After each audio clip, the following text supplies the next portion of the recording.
ओम नमो भगवते वासुदेवाय नमः। स्वागत है आप सभी का एक बार फिर से। आइए चलते हैं श्री हरि के चरणों में। महाराज युधिष्ठिर ने कहा, हे भगवान, आप तीनों लोकों के स्वामी हैं, सबको सुख देने वाले और जगत के पालनहार हैं। मैं आपको नमस्कार करता हूँ। हे देव, आप सबके हितैषी हैं, अतः मेरे संशय को दूर कर मुझे बताइए कि मार्गशीर्ष एकादशी का क्या नाम है। उस दिन कौन से देवता का पूजन किया जाता है और उसकी क्या विधि है, कृपया मुझे बताएं।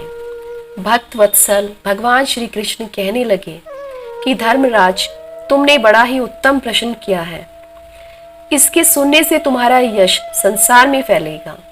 मार्गशीर्ष शुक्ल एकादशी अनेक पापों को नष्ट करने वाली है। इसका नाम मोक्षदा एकादशी है। इस दिन दामोदर भगवान की धूप दीप नैवेद्य आदि से भक्ति पूर्वक पूजा करनी चाहिए। इस विषय में मैं एक पुराणों की कथा कहता हूँ। गोकुल नाम के नगर में वैखानस नामक राजा राज्य करता था।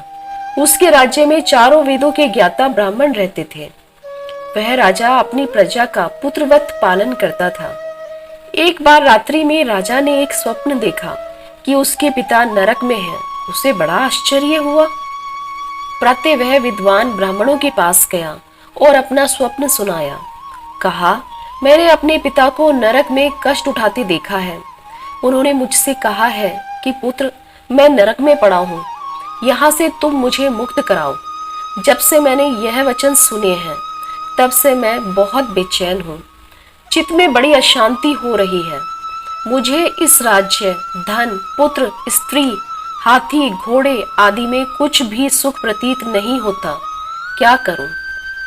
राजा ने कहा, हे ब्राह्मण देवताओं, इस दुख के कारण मेरा शरीर जल रहा है। कृपा करके कोई तप, दान, व्रत आदि ऐसा उपाय बताइए जिससे मेरे पिता को मुक्ति मिल जाए। उस पुत्र का जीवन व्यर्थ है जो अपने माता पिता का उद्धार न कर सके। पुत्र को अपने माता पिता तथा पूर्वजों का उद्धार करना होता है। एक उत्तम पुत्र जो अपने माता पिता तथा पूर्वजों का उद्धार करता है, वह 1000 मूर्ख पुत्रों से अच्छा है। जैसे एक चंद्रमा सारे जगत में प्रकाश कर देता है, परंतु 1000 तारे भी नहीं कर सकते। ब्राह्मणों ने कहा, हे राजन, यहाँ पास ही भूत, भविष्य और वर्तमान के ज्ञाता पर्वत ऋषि का आश्रम है।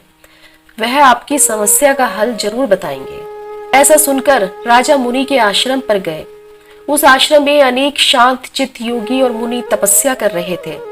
उसी जगह पर्वत मुनि बैठे थे। राजा ने मुनि को शाश्वत दंडवत प्रणाम किया। मुनि ने राजा से वहां आने का कारण पूछा।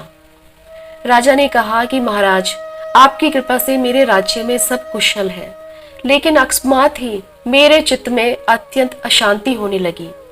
ऐसा सुनकर पर्वत मुनि ने आंखें बंद कर दी और भूत विचारने लगे। फिर बोले, हे राजन, मैंने योग बल से तुम्हारे पिता के कुकर्मों को जान लिया है। उन्होंने पूर्व जन्म में कामातुर होकर एक पत्नी को रति दी, किंतु सोत के कहने पर दूसरी पत्नी को ऋतुदान मांगने पर भी नहीं दिया। उसी पाप के कर्म अनुसार तुम्हारे पिता को नरक में जाना पड़ा है। तब राजा ने कहा, इसका कोई उपाय बताइए। मुनि बोले, राजन, आप मार्गशीर्ष एकादशी का उपवास करें और उस उपवास के पुण्य को अपने पिता को संकल्प कर दें। इसके प्रभाव से आपके पिता की अवश्य नरक से मुक्ति होगी। मुनि के ये वचन सुनकर राजा महल में आए और मुनि के कहे अनुसार कुटुंब सहित मोक्षदा एकादशी का व्रत किया।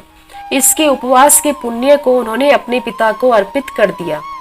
इसके प्रभाव से उनके पिता को मुक्ति मिल गई और स्वर्ग में जाते हुए वे अपने पुत्र से कहने लगे, हे पुत्र, तेरा कल्याण हो। यह कहकर वह स्वर्ग चले गए। श्री हरि कहते हैं, मार्गशीर्ष मास की शुक्ल पक्ष की मोक्षदा एकादशी का जो व्रत करते हैं, उनके समस्त पाप नष्ट हो जाते हैं। फिर श्री हरि बोले, हे युधिष्ठिर, जो भी व्यक्ति मार्गशीर्ष मास की शुक्ल पक्ष की मोक्षदा एकादशी का व्रत करते हैं, उनके समस्त पाप नष्ट हो जाते हैं। इस व्रत से बढ़कर मोक्ष देने वाला कोई व्रत नहीं है। इस कथा को पढ़ने या सुनने से हजारों यज्ञ का फल प्राप्त होता है। यह व्रत मोक्ष देने वाला तथा सभी कामनाएं पूर्ण करने वाला व्रत है। आप सभी को मोक्षदा एकादशी की शुभकामनाएं।